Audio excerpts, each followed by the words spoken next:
Hi guys, the scenario I'm going to talk about in this video is super interesting. I'm pretty excited about it. In fact, I can't even wait to begin on this. So without wasting time, let's start off. I'm going to quickly read out the scenario and then one by one we are going to discuss the option choices. This scenario is related to agile uh, planning and implementation, particularly execution. So let me read out the scenario quickly. Your Agile team has been developing a mobile app for the past 3 sprints. The customer was very engaged during the initial requirement gathering, but has increasingly been difficult to reach out for feedback sessions, missing the last 2 sprint reviews and saying that they are too busy to attend the regular meetings. What should you do as the project manager?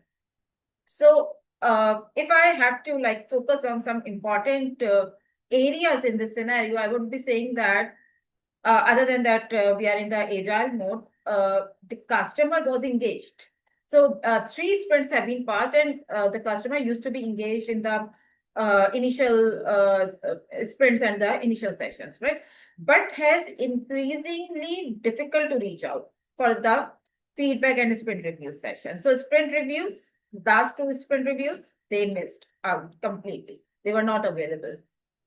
And they just left this note for the team that we are too busy to attend these meetings with you, which means that they definitely have something else as a priority in comparison to your product and your work. And clearly from the scenario, we are aware that they are not engaged in this overall process due to one reason or the other, they are not engaged, right? So, of course, a thorough analysis of the reasons and root cause analysis is needed, which is understandable, right? But they expect you to know that why this is happening and in alignment to the agile mindset, agile values and principles, what should you be doing as a project manager? So let's check the option choices one by one. So I'm going to skip A and C. I'm going to first talk about B and D because the answer is actually between between A and C. So let's quickly rule out B and D after discussing them. B says that continued development based on the original requirements since customer has expressed trust in the team and schedule a comprehensive review before the final release. This is completely out. This is totally against agile mindset or agile way of working because you are actually following the traditional way of working in there. You are actually saying that you have the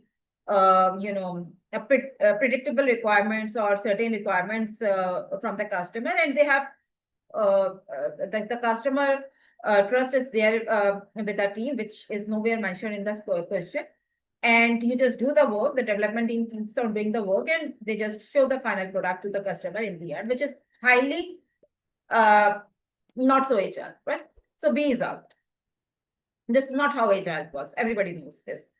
D, pause the development until the customer becomes available for regular feedback sessions since agile cannot function effectively without ongoing customer input. So the later part of this statement, I totally agree that agile cannot actually function effectively without the customer collaboration and customer involvement. However, practically, realistically, and I would say from a business continuity perspective, this option is not so sustainable. Why? Because you can't really put the work at hold by saying that we are not going to continue working until and unless we are going to listen back from the customer. I mean, we know that we have a problem, but we need a solution to the problem. We don't want a problem on top of another problem. So pausing the development on the account of customer feedback unavailability is definitely not a solution. They want a solution, but they don't want a problem as a solution to that initial problem. So D is also out. D is definitely not a favorable solution. A and C. So I'm going to talk about A first. Insist on regular customer feedback sessions and adjust the sprint schedule if necessary to accommodate the customer's availability, even if it slows down the development velocity. Now, what this option is talking about? This option is talking about keeping the customer in the loop, which is definitely a yes.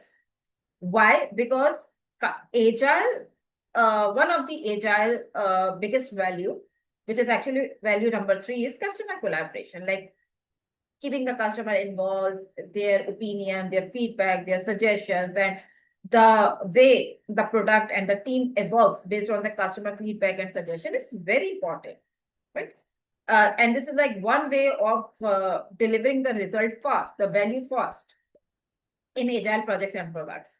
So without customer feedback and without their involvement, of course, no project or product could claim them as agile, right?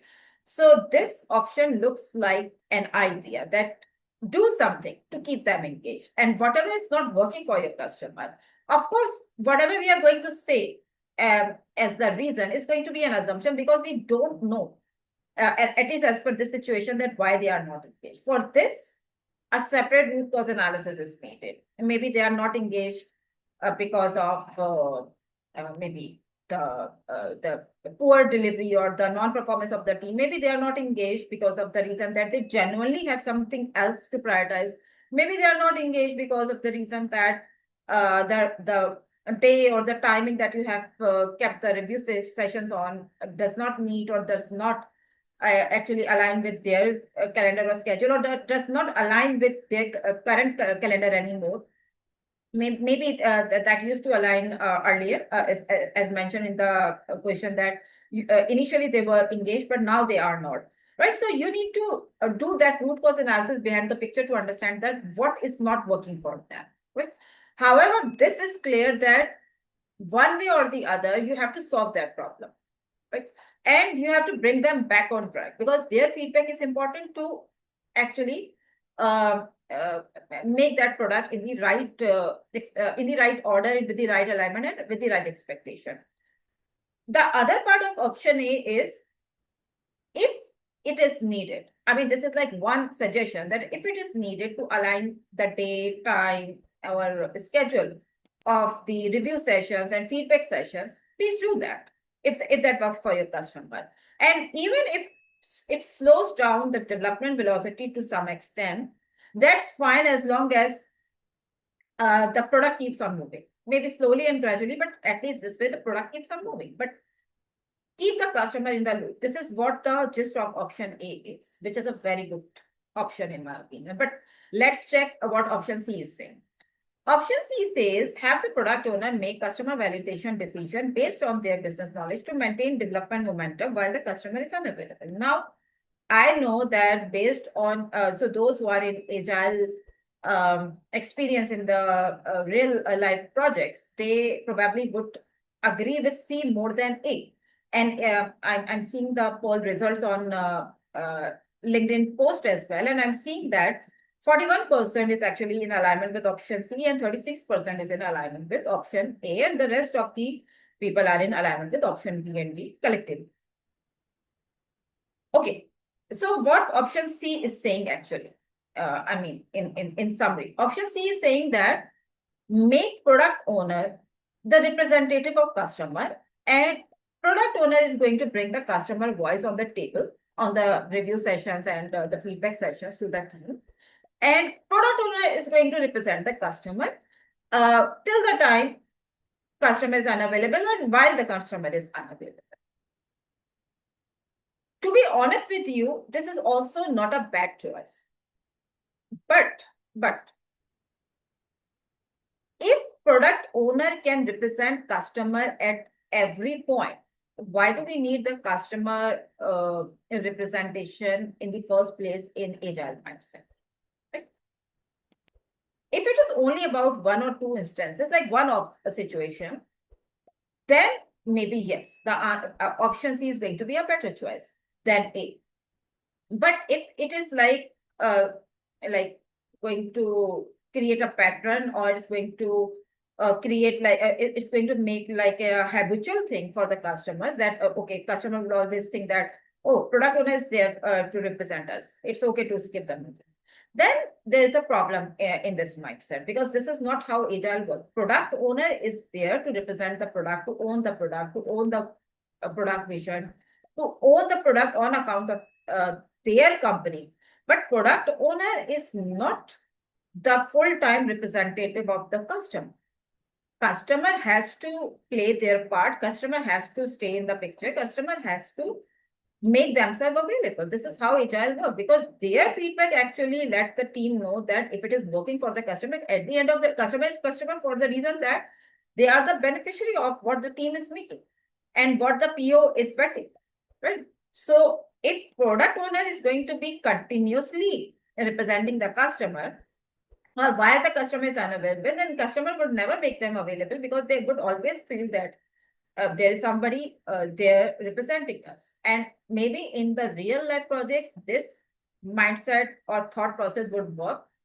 But as per the best practices, this is not how Agile should be working. Okay? So customer validation is something that should be coming from the customer, not from the product owner. Yes, in like product owner and customer usually like they join hands to provide the feedback and review and everything to the team.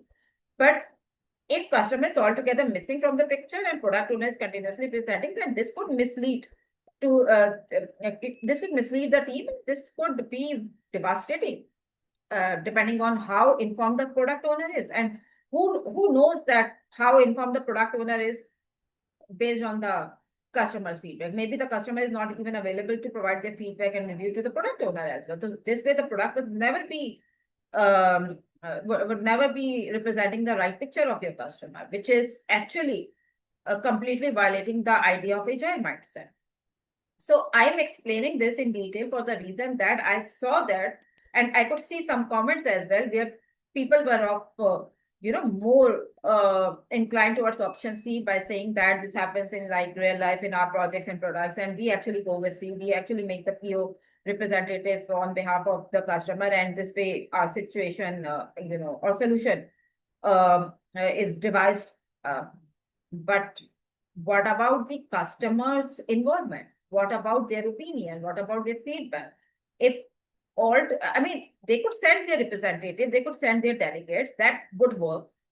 Maybe one person cannot attend, but some other person in the same or similar role could attend. I mean, one way or the other, there could be a variety of formulation, but one way or the other, their representation should be there. If they all together are missing from the picture, then this is a big problem. And on that account, C is not the right answer. A is the right answer.